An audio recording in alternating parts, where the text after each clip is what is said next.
Okay, so today we're going to start with the online classes. This video is going to be for sophomores too.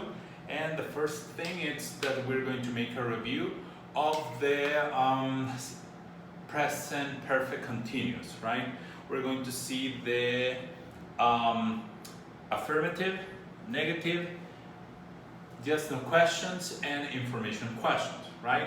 Remember that the present perfect continuous, it's for talking about experiences, and as you remember, I draw the timeline before, and the distance talks about the things that started in the past and continue up to the present and might continue up to the future. We don't know when it ends. That's why it's called perfect, because it takes or it occupies the three different times that exist in the grammar thing, right?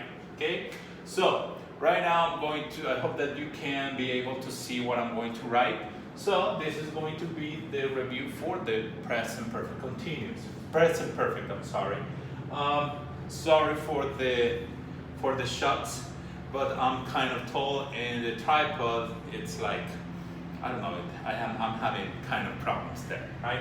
But I want to be, I want that this class to be useful for you, okay? So don't worry about my head cut off, right? So here is the present perfect, right? Hope that it's not 90,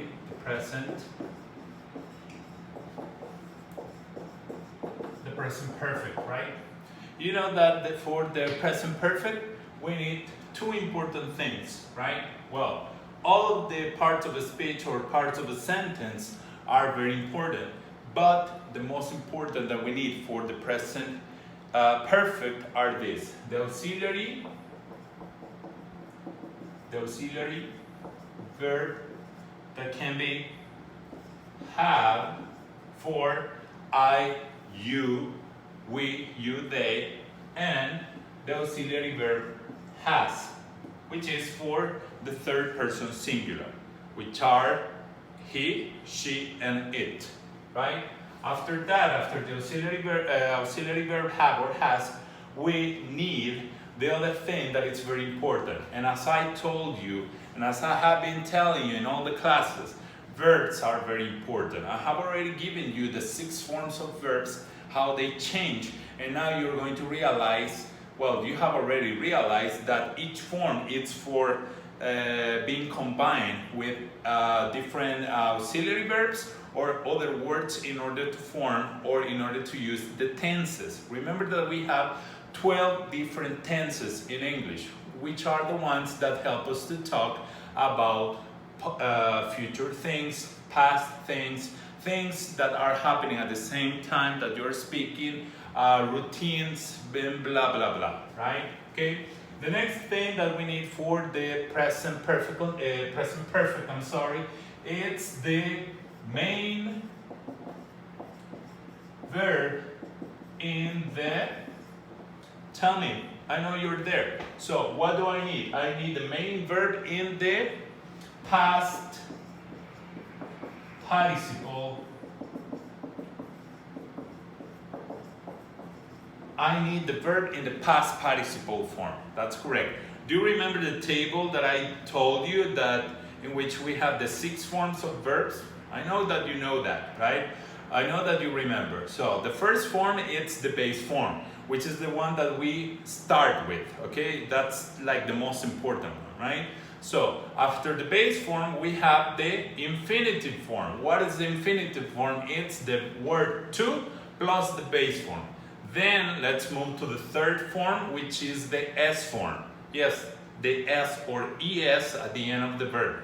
We take the base form, we put it here in this third column, and then we put ES or S at the end of the verb. Then we have the ing form, which the rule is very easy. We only move again the base form and we add ing at the end. And then we have the other one, which is the simple past form. Please do not get confused with the simple past form and the past participle form, okay?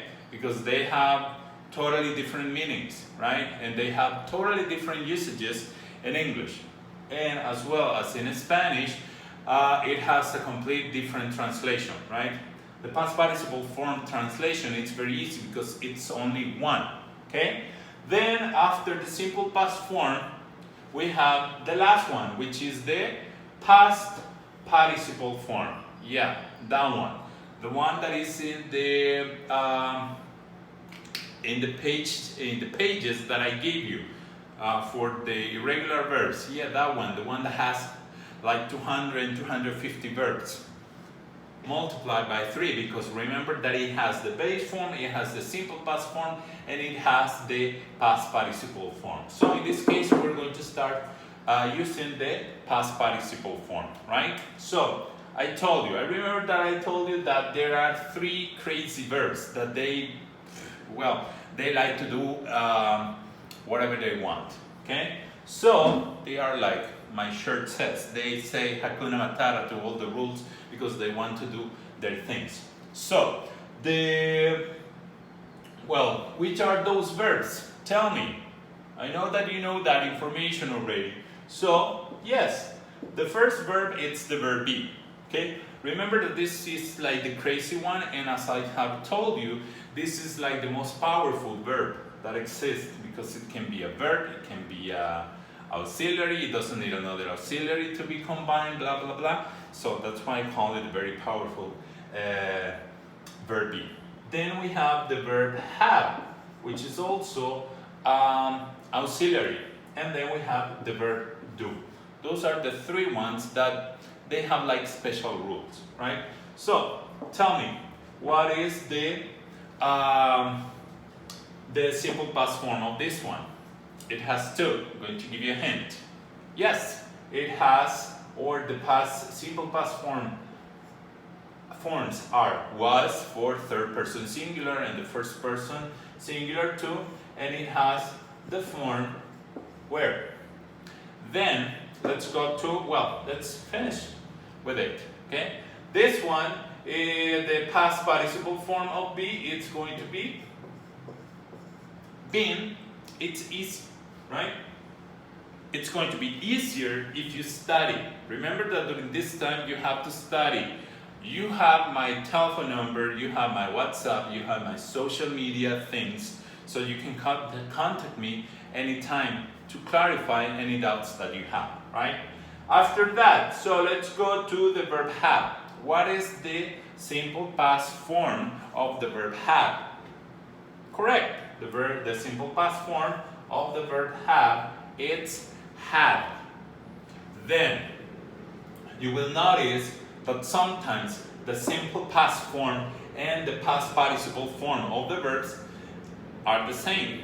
Mostly this rule applies when the verb is regular.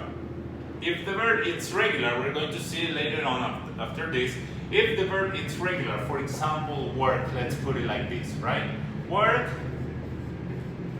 worked, and worked, right? If the verb is regular, remember, a verb is regular when we have to add ed or d at the end.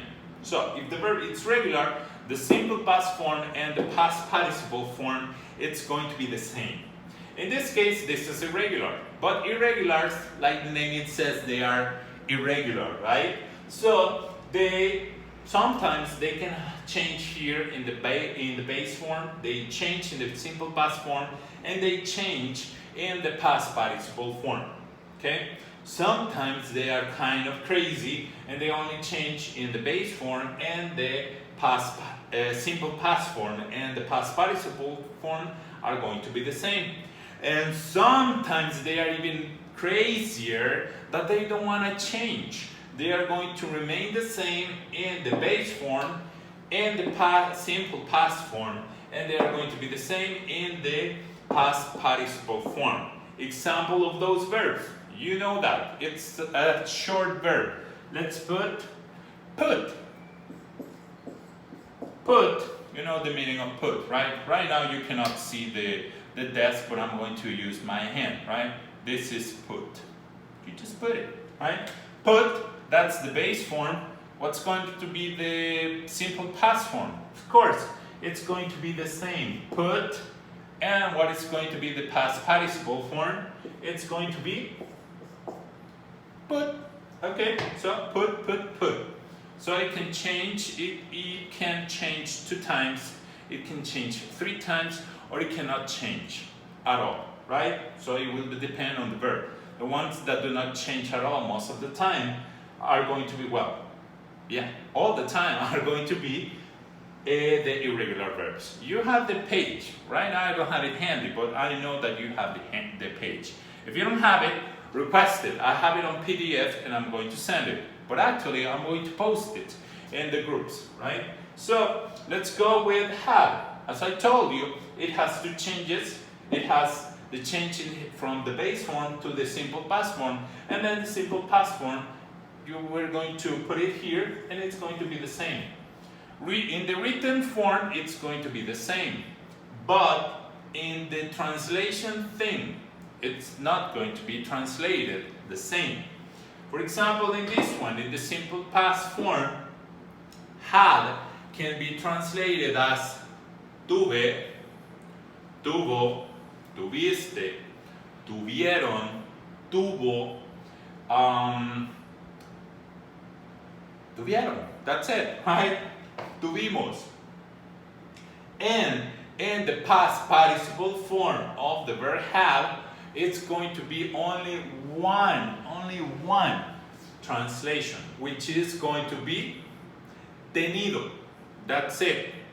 How, I guess that right now you must be wondering, how are we going to know if when the verb in the simple past form and the verb in the past participle form appear, how are we going to know that they are in the present perfect tense, or how are we going to know what do they mean? Well, in this case, we are going to know if that sentence it's in the present perfect tense because of the auxiliary verb that it's going to be before the main verb in the past participle form. That's how we are going to know that information, right? Well, that's information. Well, one verb it's missing, right? Do. What is the simple past form of the verb do? The simple past form of the verb do, it's correct. It's did. Then, what is the past participle form of the verb do? Did. Past participle. Tell me. Correct. It's done. And so on. In this case, what you have to do is to practice the verbs. You have to practice mostly the regular verbs. Well, those are in the second instance, but the most important ones that you have to remember and that you have to learn by heart, right, are the irregular verbs, because they are the crazy ones. They are like, let's say like this, like the most difficult.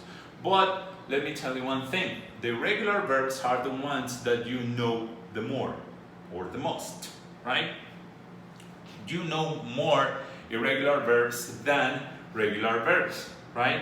And remember that with the regular verbs, they might sound easy to learn because we only put ed or d at the end, but remember that the biggest difficulty of the regular verbs is the pronunciation of that ed ending, okay?